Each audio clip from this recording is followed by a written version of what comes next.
If you are interested in building a home on raw land, this video is for you. Today, I am talking about all the stuff that needs to happen during the feasibility period. The feasibility period is the period of time after mutual acceptance that the buyer has to figure out whether they will be able to use the land as they intend to use it. It's the land equivalent of a home inspection contingency. This is the buyer's chance to ask questions, talk to contractors, figure out what hurdles they will need to clear in order to build a home or develop the land. This is a contingency that is satisfied and you move forward to closing, or it is not satisfied and you just give notice of your dissatisfaction and terminate the contract. The earnest money would be refunded if the buyer terminates due to feasibility. If something about the land or project is just not going to work for you as the buyer, you just give notice to the seller and it gets you out of the contract. This is similar to how the inspection contingency works in a home sale. You don't need to explain yourself or provide evidence of why you're backing out over the home inspection. You just simply give them notice, letting them know that you're out. First, I want to say thank you for watching. I have a new video every week on life and real estate here in Southwest Washington. I make videos on different areas of Clark County, but also talk about events, communities, and whatever random things come up that I want to make a video on. If you like my videos or have an idea for a video that you'd love to see, don't be shy. Leave me a comment below, like my videos, and subscribe to my channel. Also, if you are considering a move to this part of Washington State, please don't be shy about reaching out. I'm happy to have a chat about what it's really like living in this area, and my contact information is in the header above and also in the description below, and I'm pretty easy to get a hold of. If you Google me and send me a note from the professional realty services site, that is something that I generally miss. I did actually put together a handout summarizing things that you have to do during feasibility, so use the link in the description to get your hands on it. All right, so back to feasibility. Quick recap. This is a period of time after mutual acceptance that the buyer uses to figure out if they are going to be able to use the land in the way that they plan to use the land. Is the lot buildable? Will it be possible to dig a well? Is there power to the lot? What's it gonna cost to put in a transformer, etc.? The list goes on. So this is an information gathering period of time. Buyers typically want 2 to 4 weeks to go through this process, although the default time period on Washington real estate forms is 10 days. I think that 2 or 3 weeks is reasonable. It's a lot of work for the buyer to go through, and when you're dealing with busy contractors, it's not always easy to get a quick bid or information or set up that meeting. So these things all take time. So here are the topics that I'm going to touch on, and the reason I'm talking about these is to really just make you aware of things you should be thinking about, things that should be on your radar as you look at land.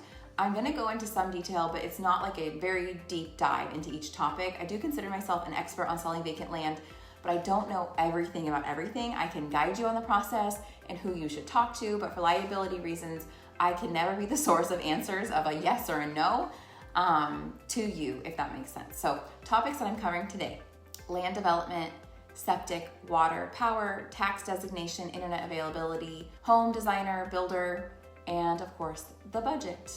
All right, starting at land development.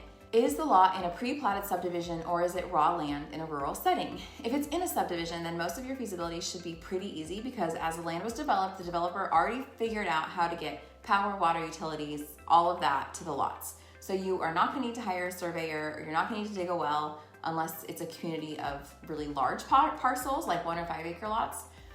Here's a tip, in case you didn't know, if it's a lot in a community and you want to figure out where the lot lines are, there's usually a property pin marking the lot line in the curb. Also, if you see a bunch of utility boxes, the property line would typically be run right down the middle of the utility boxes. If it's a neighborhood community, then the lot is most likely already on public sewer, public water, with all of the utilities stubbed to the lot. You will want to find out what the fees are to connect to public sewer, public water, and also what the impact fees are. In some areas, you will need to do a soil compaction test before getting a permit. And every jurisdiction is different. So you're gonna wanna call City of Camas, City of Washougal, Clark County, City of Vancouver, Ridgefield. You're gonna wanna call the municipality to get the details. If you're buying raw land, there may or may not be a survey available. If you're at a property and see wood stakes with neon pink, green, or green tape at the top, it has likely been surveyed and those stakes are marking the corners of the lot. It's important to make sure you know what you are buying. And when I have buyers and we're looking at raw land, we physically will walk the property lines together so that we have the same understanding. Because it's one thing to stand there and be like, that is a corner of the lot over there, and that's a corner of the lot over there. Different when your feet are on the ground and you're physically walking along the boundary. If I can get a listing agent to come out and meet us and to just confirm That's also great. What we don't want to have happen is that you buy a lot thinking that your property goes so far, and then after closing, you're told that that was incorrect. And if you have any question over where the lot lines are, get a surveyor. They will identify and mark the corners of the lot. A survey will confirm that the legal description is accurate and any presumed fences or other boundary markings are correctly located. In terms of the road or the driveway, it will be good to ask a few questions about road access. Is there already access to the property? What improvements will need to be made for construction vehicles to be able to get in to build the home? And what's that gonna cost you? How long of a road is it? Are you gonna need a mass grading permit? Is it in ag status? We'll talk about that later. Another thing you'll want to investigate is whether you'll be able to install an on-site septic system. You will need to hire a company to do a perk test. That's a percolation test to determine whether a septic system may be installed on the property. Perk tests can be approved through Clark County for certain time periods, so that's why it's important when we're shopping for lots to know if a lot is perk approved. It saves you some time and money if somebody else has already taken it through that process. If I was selling a lot, I would make sure it was perk approved because it saves everybody a bunch of time.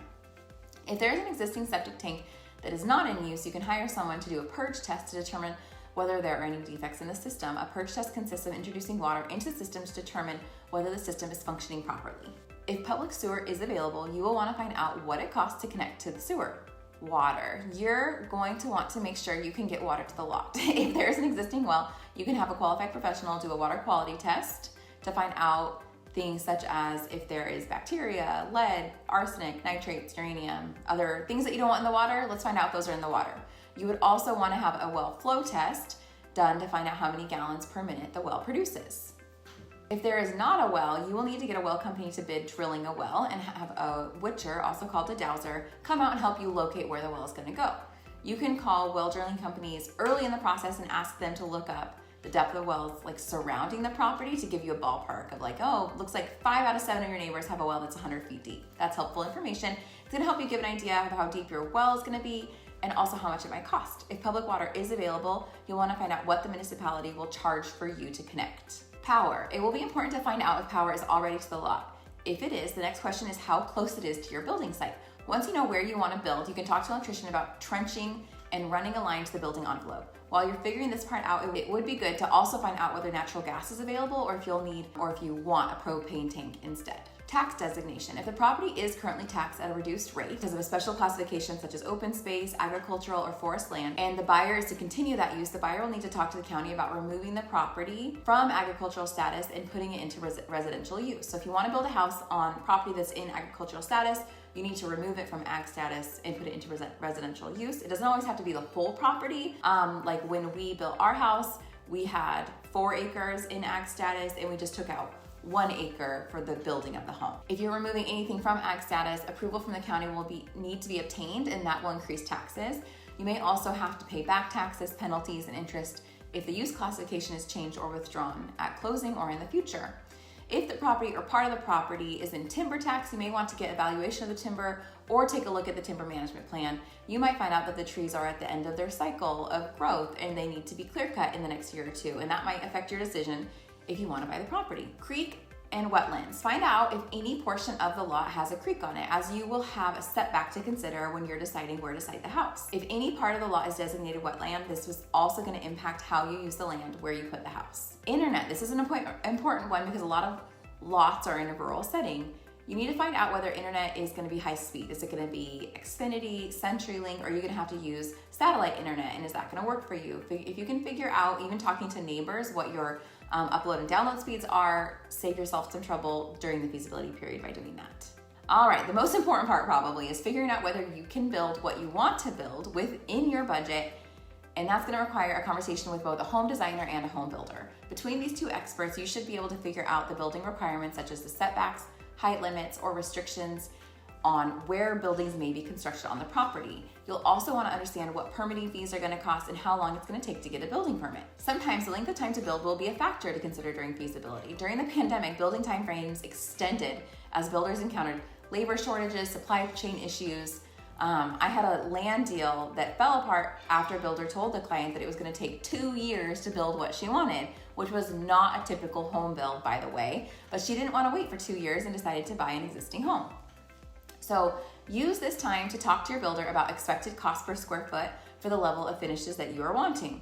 If you are building a one level, your cost per square foot is going to be much higher than if you were building a traditional 2-story home.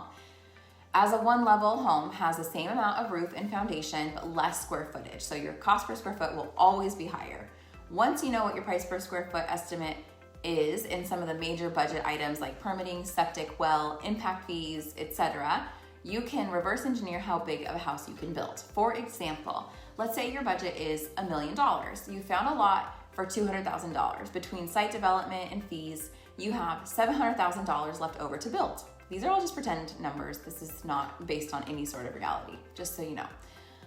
Your builder estimates $300 a square foot to build a one level with a $700,000 budget and $300 a square foot. You're gonna be able to build about a 2,300 square foot one level home. If the builder says the cost per square foot for a two level is closer to $250, then you're gonna be able to build a bigger two level home. So that would be about 2,800 square feet for a two level. If your plan was to build a bigger one level, then you need to look for less expensive lots. Okay, that was a big topic. Thank you for watching, and reach out to me anytime with questions. My husband and I bought land, developed it, we built our own home on it, so I know a lot on this subject. I also worked for a home builder for 5 years, so new construction is definitely my jam. I'm happy to answer any questions that you might have.